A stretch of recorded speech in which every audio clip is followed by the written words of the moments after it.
A number of years ago, when I was working with physiotherapist Travers Brandon, she put me through her deathbed exercise. I was asked to clearly imagine myself laying on my own deathbed and to fully realize this feeling connected with dying and saying goodbye. Then she asked me to mentally invite the people in my life who were important to me to visit my bedside, one at a time. As I visualized each friend and relative coming in to visit me, I had to speak to them out loud. I had to say to them what I wanted them to know as I was dying. As I spoke to each person, I could feel my voice breaking. Somehow I couldn't help breaking down. My eyes were filled with tears. I experienced such a sense of loss. It was not for my own life that I was mourning. It was the love I was losing. To be more exact, it was a communication of love that I had never been there. During this difficult exercise, I really got to see how much I had left out of my life and how many wonderful feelings I had about my children, for example, that I've never explicitly expressed. At the end of this exercise, I was an emotional mess. I had rarely cried that hard in my life. But when this emotion cleared, a wonderful thing happened. I was clear. I knew what was really important and who really mattered to me. I understood for the first time what George Patron meant when he said death can be more exciting than life. From that day on, I vowed not to leave anything to chance. I made up my mind never to leave anything unsaid. I wanted to live as if I might die any moment. The entire experience altered the way I've related to people ever since. And the great point of this exercise wasn't lost to me. We don't have to wait until we are actually near death to receive this benefit of being mortal. We can create the experience anytime we want. A few days later, when my mother lay dying in a hospital of Tuscany, I rushed to her side to hold her hand and repeat to her all the love and gratitude I felt for who she had been for me.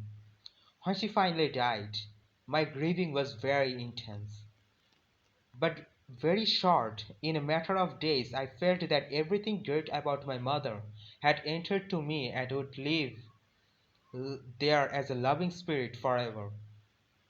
A year and a half before my father's death, I began to send him letters and poems about his contribution to my life. He lived his last month and died in the grip of chronic illness, so communicating and getting through him in person wasn't always easy. But I always felt good that he had those letters and poems to read. When he Once he called me after I sent him a Father's Day poem, and he said, "Hey, guess I wasn't such a bad father after all." Poet William Blake warned us about keeping our thought locked up until we die. Even when thought is closed in caves, he wrote, then love will show its root in deepest hell.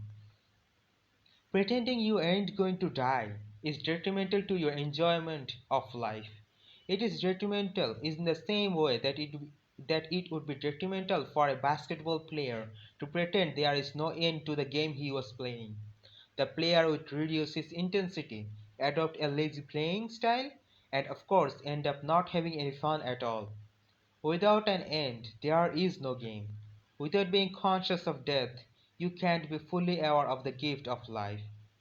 Yet many of us, including myself, keep pretending that our life's game will have no end. We keep planning to do great things someday when we feel like it. We assign our goals and dreams to the imaginary island in the sea that Dennis Wellesley calls Someday Isle. We find ourselves saying, "Someday I'll do this, someday I'll do that." Confronting our own death doesn't have to wait until we run out of life. In fact, being able to vividly imagine our last hours on our deathbed creates a paradoxical sensation, a feeling of being born all over again. The first step to fearless self motivation. People living deeply, wrote poet and diarist Ennis Neal, have no fear of death. And as Bob Dylan sang, He who is not busy being born is busy dying.